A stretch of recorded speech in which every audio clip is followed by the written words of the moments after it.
they speak with Pakistan, and I'm sure that they will be able to do something that will be very good. I spoke about it last night at Khabar. Mr. Modi, do you want to add?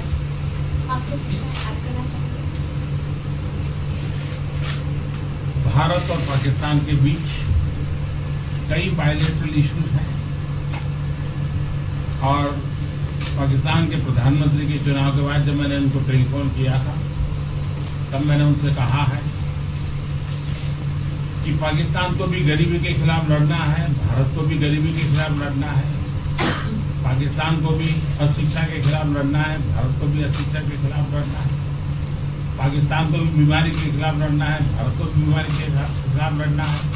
हम दोनों देश मिलकर के गरीबी के खिलाफ लड़ें, हमारी असुविधाओं के खिलाफ लड़ें और हम मिलकर के दोनों देश की आवाम की भलाई के लिए काम करें। ये संदेश मैंने पाकिस्तान के प्रधानमंत्री जी को भी दिया है और राष्ट्रपति ट्रंप से भी हमेशा हमारे इस बायलैटरल संबंधों के संबंध में बात होती रहती है। Between India and Pakistan, there are many bilateral issues, and after Mr. Imran Khan became the Prime Minister of Pakistan, I called him up to congratulate him, and I told him that Pakistan needs to fight poverty, India too. Pakistan needs to fight illiteracy, India too.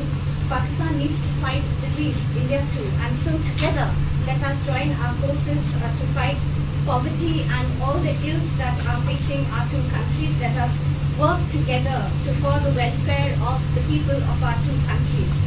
And this is the message that I keep giving my counterpart in Pakistan.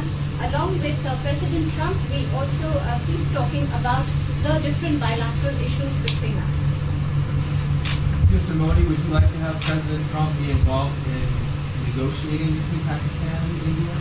Bharat और पाकिस्तान के सारे issues bilateral हैं और इसलिए हम दुनिया के किसी भी देश को इनके लिए कष्ट नहीं देते हैं और मुझे विश्वास है कि भारत और पाकिस्तान जो 1947 के पहले एक ही थे, हम मिलजुल करके हमारी समस्याओं पर चर्चा भी कर सकते हैं और समाधान भी कर सकते हैं।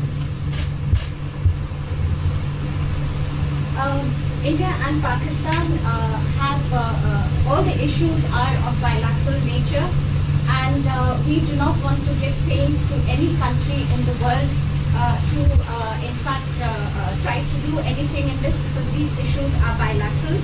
And I trust that before 1947, when we were one country, that even afterwards we can find solutions through discussions.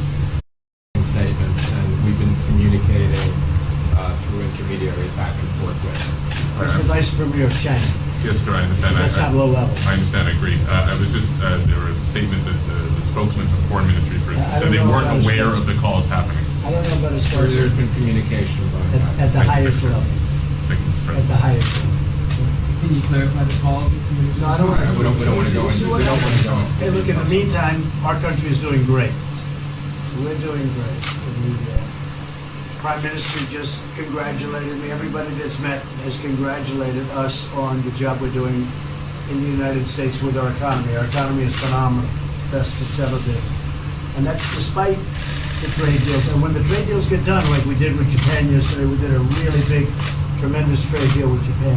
And we have others coming. We're negotiating now in earnest with the European Union because they want to do that. They want to do that, and I do too. So we have, when we get these deals done, our country will be transformed. I mean, it'll be monetarily transformed. It's such a difference between the horrible, horrible one-sided deals that we had in the past. And frankly, past administrations should be ashamed of themselves for allowing that. But we have many of them. One of them is the USMCA, Mexico-Canada. And hopefully that'll get voted on very quickly. Everybody wants it to happen, so hopefully we can make that a bipartisan bill. But we have many trade deals that are doing very well, and including China.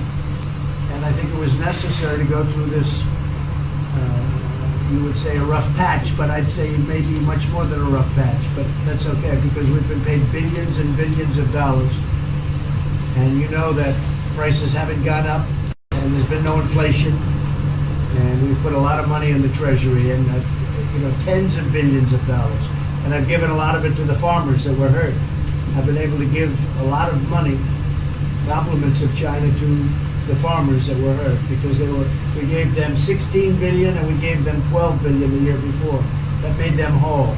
That was the amount of money that China didn't invest in our farmers, give to our farmers. So the farmers have been amazing, but they're very happy with the job we're doing. But eventually they're going to be the biggest, or one of the biggest beneficiaries. Okay? Mr. President, did you attend the climate session? Say it? Did you make it to the climate session, and were there any conclusions that you should I'm going to. In fact, it's going to be our next session. So we haven't had it. Do you have a message that you would like to deliver to? No, I want clean air and clean water. And we're right now having the cleanest air and cleanest water on the planet.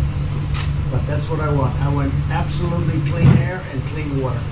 Mr. President, just briefly back on China, we saw the comments from you about wanting calm. Calm. Calm, exactly. Just wondering if you could clarify what you meant about the call. Was that with light hydrogen? I don't want to talk about calls. We've had calls. We've had calls at the highest levels. But I don't want to talk about that. But the Vice Chairman put out a statement last night that was a statement and saying that he wants to make a deal and he wants calm. And I think it's a very good word to use. Calm. Not a word that I use that often, but it's a good word to use. And I think it's one of the reasons that's a great country. I mean, they understand. I think that message also helps with respect to Hong Kong. I really do. I think it makes it easier for Hong Kong to do something. And I think that President Xi will do something with Hong Kong. I really think that message is a good message with respect to what the ultimate outcome is in Hong Kong. Very, very positive message. And we appreciated it. We appreciated it. What else? Anything else? Mr. President, what are your latest thoughts on your threat on pulling out of the WTO? And if you do, can I also ask Mr. President Modi what your response to that in terms of how it affect India's trade strategy? Well, we haven't been happy with the WTO, but now we're winning cases. We won the big Airbus cases, you know. It's a tremendous case. I mean, it's billions of dollars. That was a very recent victory, and we're winning cases now. And we're being treated more fairly now in the WTO, which we appreciate. मुझे लगता है कि हम दोनों को बात कीजिए, हम दोनों बात करते रहेंगे. जब जरूरत पड़ेगी आप लोगों को जरूर जानकारी पहुंचाएंगे.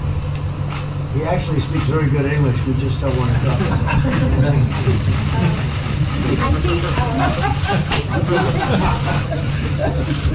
feel that you should let us discuss these things, and when we feel the need, we will communicate to you.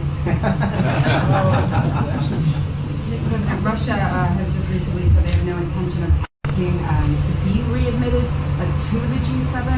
However, No, I wouldn't expect they'd ask, because why would he's a proud man. He's done a real job, and why would he ask? No, it's something we discussed, and it's under discussion now. No votes or anything, but I would be inclined to say yes, and so would others, and some probably wouldn't be, but it's just a discussion. No, I would think that he wouldn't do that because he's a proud man.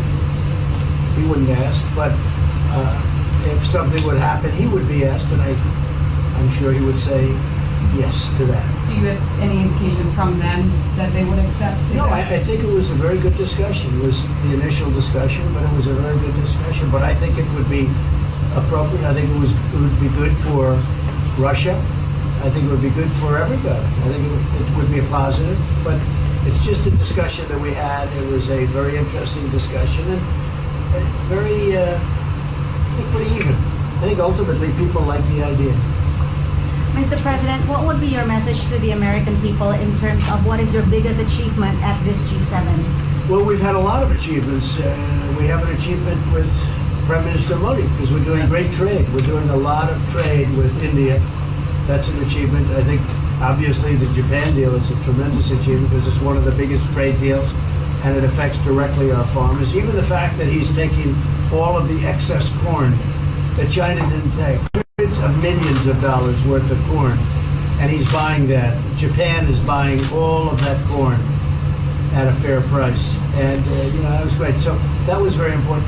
I also think that unity is very important. We had a very good, despite the newspaper stories, the stories bear no resemblance to what's taking place. You saw me with Chancellor Merkel. You saw me with all of them. The relationship is great. We have 7 nations. In addition to that, we have other nations like India and others that came in. Australia came in, Scott. We have a lot of people came in. And I'll tell you, that it's been total unity. What would be There's the been area of most dissension. unity, There's been no sir? dissension. There's been no fights or arguments. There's been no anything. I mean, there's been great unity here. And honestly, the papers haven't reported how good it's been. So what would be your most common ground? You know, is it climate change? Is it gender Oh, equality? I think we have a lot of things, but I think really the unity, the fact that we're all getting along so well, I think is one of the big takes from this. We really have good relationships, and we're doing a lot about a lot. Just so we get our reporting right, I'm going to give it one more crack on China. When you were referring earlier to the Buddhist statement, which we all saw, did you mean to say that there was also a call last night, or was there not actually a call? There were discussions that went back and forth, and let's just leave it at that. Last night, and before last night. Yes. With China? Last with China, and before last night. Numerous. Look, they want to get something done. I've been saying that for a long reason. And why wouldn't they? They want to get something done. They've lost millions of jobs. Their supply chains are being hurt. And once those supply chains go, you can develop new supply chains. You can't get them back into China. So China is run by really a great leader. I think he's a great leader. He wants to do something. They lost over 3 million jobs in a very short period of time. A lot of companies have left China and they're leaving China. They want to get it done. I knew that. I could have told you that without talking, but we are talking. And would you still like to see U.S. companies in China? Depends on whether or not we make a deal. If we don't make a deal, I'd like to see them leave China. Absolutely. If we make a deal, I'd like to see them stay there and do a great job. Mr. President, on the Afghanistan peace talks, do you have an updated timeline? Are there any snags? No timeline, whatever it is. We're no rush. I mean, we're there. We're really a peacekeeping force more than anything else, frankly. And said we could win that war in a very short period of time, but I'm not looking to kill 10 million people. Okay? And we are working along with the Taliban, with the government, and other people too. And we'll see what happens. No timeline. Thank you very much. We're going to be doing a news conference in a little while. Just one more thing. If you need one, do you need one? I don't think you need one. Always thinking I mean, I can't imagine any other question. I just want to thank the Prime Minister. He's a great leader right here. Would you allow him to have nuclear Great weapons? election result. Would you Thank you, allow him Press. to have nuclear weapons, sir? Thank you, Thank you, Press. Would you allow India to have Thank you, nuclear Press. weapons? Thank you. Thank you, Press. Thank you, Press.